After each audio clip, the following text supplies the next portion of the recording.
Madame, Messieurs, bienvenue dans ce nouveau numéro de Lualaba Hebdo. Notifier les chefs des secteurs nouvellement nommés était le bien fondé de l'échange que la gouverneure du Lualaba a eu vendredi 1er septembre dans la salle des conseils du gouvernorat. Un document qui leur permettra d'occuper effectivement le poste. Les secteurs concernés sont Lufupa, Luena, Mukuleshi, Mutanda et Lukoshi. Fifi Masuka Saini a pris le temps de prodiguer des sages conseils pour que chacun se mette résolument au travail afin de booster les développements du Lualaba profond comme les recommande le président Tshisekedi. Au sortir de l'audience, Deoda Kapenda, ministre provincial de l'Intérieur, a insisté sur les soucis de l'autorité provinciale qui veut que ces cadres de la territoriale donnent les meilleurs d'eux-mêmes pour que les développements à la base voulus par les chefs d'État soient une réalité. Il était tout à fait normal que l'autorité provinciale puisse les notifier avant qu'ils ne puissent se rendre chacun dans son entité. C'est de ça qu'il a été question. Chacun d'entre eux a été officiellement notifié et il y a une formation que l'autorité a demandée avant qu'ils ne puissent se déployer. Et c'est ce que nous allons nous employer à faire dès demain. L'autorité a commencé par rappeler que le Lualaba, c'est toutes les entités mises ensemble. Et donc on ne peut pas parler du développement de l'écologie, dire que c'est tout le Lualaba qui est développé. Le développement du Lualaba est conditionné par le travail de chacun de chefs de secteur qui venait d'être récemment nommé. Elle les a exhortés à travailler d'arrache-pied.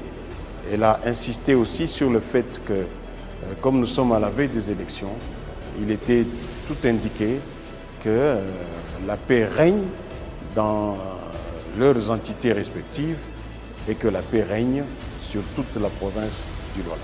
Accompagné des inspecteurs territoriaux du Lualaba, la gouverneure Masuka a promis l'accompagnement du gouvernement provincial qui organise incessamment une session de formation avant leur installation officielle. C'est la salle des réunions du ministère provincial de l'Intérieur qui a servi des cadres à la cérémonie de l'installation du coordonnateur provincial du Centre congolais des luttes anti-mines. Cette coordination sera chapeautée par John Tshisekedi qui a été officiellement installé par les représentants du vice-premier ministre, ministre de l'Intérieur, devant le ministre provincial du plan Mathieu Kazembe, représentant la gouverneure du Lualaba. À en croire les délégués du vice-premier ministre, ministre de l'Intérieur et Sécurité, ces services du gouvernement congolais a la mission de réglementer la circulation, la formation et l'octroi des licences aux utilisateurs des explosifs. Il a donc appelé les responsables de ces services à relever les défis, surtout que le Lualaba est une province à vocation minière.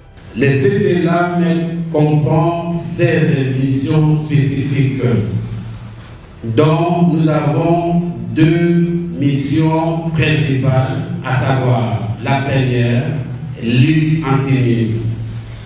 Qu'est-ce que dit lutte anti-mine? Lutte anti-mine, c'est une action visant à réduire les répercussions sociales, économiques, environnementales des mines et autres explosifs de guerre. Et la deuxième mission principale, c'est de contrôler la circulation des explosifs, la formation et les accréditations de toutes les sociétés utilisatrices et les particuliers sur toute l'étendue du territoire national. Mathieu Kazembe a félicité le coordonnateur provincial avant de prendre acte de son investiture. Extrêmement important que nous puissions contrôler la circulation des mines, comme l'a dit le responsable. Je voudrais tout simplement, au nom de l'autorité provinciale, prendre acte de l'installation du centre de coordination des luttes anti-mines. Prenant la parole, John Tshisekedi a inscrit ce mandat sous les signes des jalons posés par l'autorité provinciale Fifi Masuka Saini. Il a également promis de tout mettre en œuvre pour le bien-être des Lualabais car le Lualaba fait face à un usage abusif des explosifs. Nous sommes les ministères de l'Intérieur et de la Sécurité. Nous sommes là pour la protection de notre population. C'est ça même notre mission que nous avons dans cette province. C'est depuis le 28 novembre 2014 que le Centre congolais de lutte anti-mine a vu le jour au terme d'un arrêté. L'élan des constructions des infrastructures modernes ne cesse de prendre de l'envol au Lualaba grâce au dynamisme exceptionnel du gouvernement Masuka. C'est le cas des 3 bâtiments jumelés qui poussent en face du gouvernorat des provinces. Ils vont abriter dans un avenir proche les différents cabinets ministériels qui, à présent, évoluent dans des infrastructures en location. Un énorme manque à gagner pour l'exécutif provincial. Le constat est satisfaisant car les travaux évoluent normalement. Les ouvriers ont atteint la 3e étape qui consiste à la pose des dernières dalles bien avant d'atteindre la phase finale des travaux. Tous sont déterminés à offrir au Lualaba un chef-d'œuvre standard élevé et qui va abriter également d'autres services étatiques de la province. Financés totalement par le gouvernement provincial du Lualaba, ces travaux de construction des 3 bâtiments viennent répondre à l'appel du chef de l'État Félix Tshisekedi, déterminé à changer l'image de la capitale mondiale du cobalt. Il y a lieu de confirmer que ces travaux de construction devront prendre fin dans peu de temps. Dans 2 semaines, le trafic reprendra sur le tronçon Sandoa-Kapanga quelques mois après l'effondrement du pont rouge. Après les travaux de démontage sur financement du gouvernement Masuka, l'équipe de l'office des routes procède au montage du nouveau pont qui sera replacé sur la rivière Rouge afin de faciliter la circulation sur cette route nationale numéro 39 vers les territoires des Kapanga, qui permettra également de mettre fin au calvaire vécu par les populations des territoires des Sandoa et Kapanga. Si nous sommes venus pour réhabiliter le pont rouge qui s'était écroulé, en ce qui concerne la réhabilitation de ce pont, nous avons subdivisé cette réhabilitation en 3 étapes. La première étape consistait d'abord à démolir l'ancien pont existant qui s'était écroulé, qui était là-bas. Deuxièmement, c'était maintenant le montage du nouveau pont.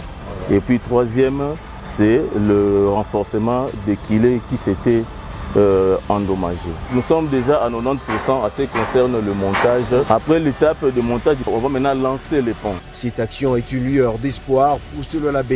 La réhabilitation du Lipon rétablira rapidement les échanges commerciaux et la fluidité des déplacements des habitants. Ainsi, le bénéficiaire de l'ouvrage remercie le président Tshisekedi et la gouverneure Masuka qui, jour et nuit, travaillent pour l'amélioration de la qualité de vie de la population après plusieurs mois d'enclavement de ces coins du pays. Anafanya kitu kizuri mu maisha yetu paske hapa tanza kutembea tina bushiku au kutekala tena skala hapa seo mwanzo kusukuma mumai ubia mwanzo kulipa makota tanza kupita tu bule. Miko na mremercier sana na Mungu mbele ambariki mbele. Tujini chikenga mwabe uja kachi d'ailleurs mon frère tout mwabe bwa kupita mwabe balomba makote 30,000 bakuna mulamu tumabwa tutanaka mwabe utujini gisanga jagunyu mama fimu tenze bwa lugumpo bwa kutenzera chintu ichi. La lutte contre les érosions à Kolwezi demeure l'une des priorités du gouvernement provincial. L'énorme tête d'érosion qui menaçait de disparition le quartier Kamassar, localisé non loin de la cité Mutoshi,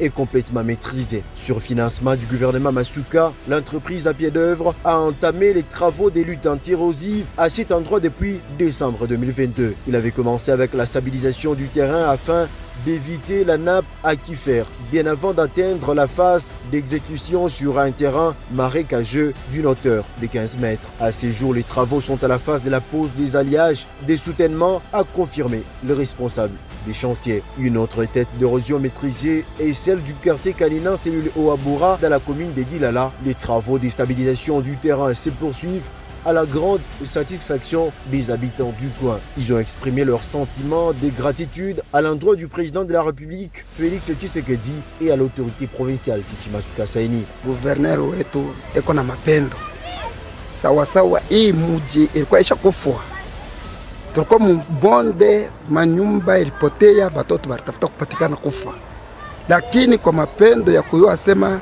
mine kala juu ya kudirije hapa pa Kolwezi juu ya bantu, analeta mapendo juu ya kufufula hiyo ewa bora. Endeleshe kazi yake, manda yake, Mungu ayongoze, sababu iki anafanya anaonesha mapendo. Hata kama anatafuta kupostile sheba ewa bora, tuko 100%. Tuko na furaha sana. Mama Fifi anajibirisha hii mabonde, anajibiria mabonde yote. Hii quartier yetu ya ewa bora tuko 100% sana. tutamuvote endelee na kazi kumbele. Ces travaux de lutte anti-érosive lancés sur l'étendue du chef-lieu de la province du Cobalt viennent soulager tant soit peu les Lualaba des quartiers touchés par cette catastrophe naturelle. Ils avaient du mal à vivre surtout lors de la tombée des pluies.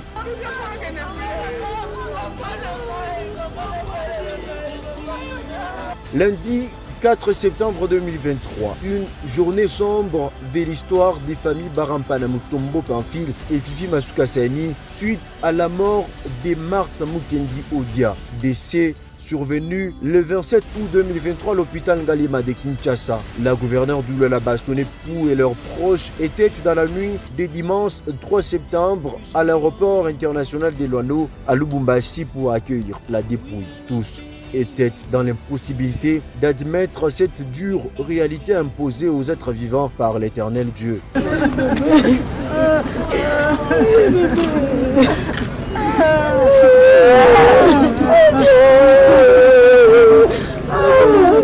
Après l'aéroport, les cortèges funèbres s'est dirigé à la morgue de l'hôpital Afia Don Bosco pour le dépôt du corps.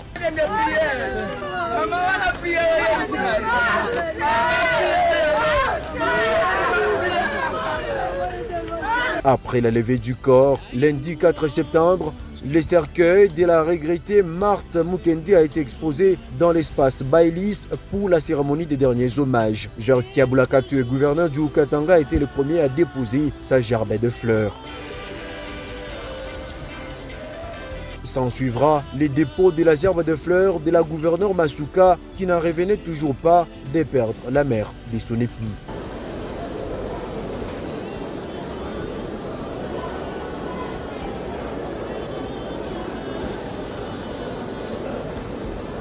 Les membres des gouvernements provinciaux du Haut-Katanga et Lualaba, ceux des assemblées des deux provinces, membres des cabinets de la chef de l'exécutif provincial du Lualaba, des maires et bourgmestres des deux provinces, des hauts représentants religieux, membres de familles et connaissances de l'illustre disparu ont tour à tour défilé devant les cercueils pour ces gestes d'honneur en mémoire de la belle-mère de Fifi Masuka Saini.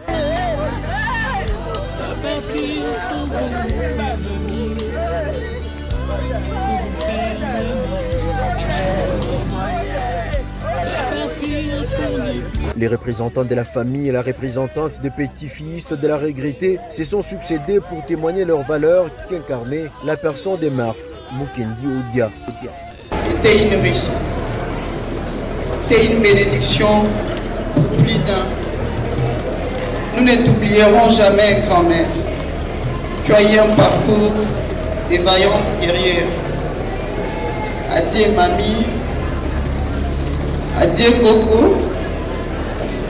Nous avons perdu notre mère, c'est vrai.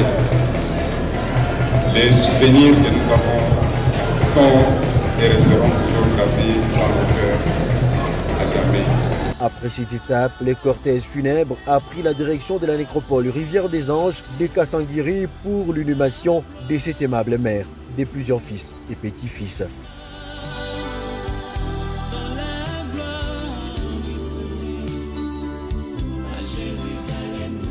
Madame, Messieurs, merci de nous suivre.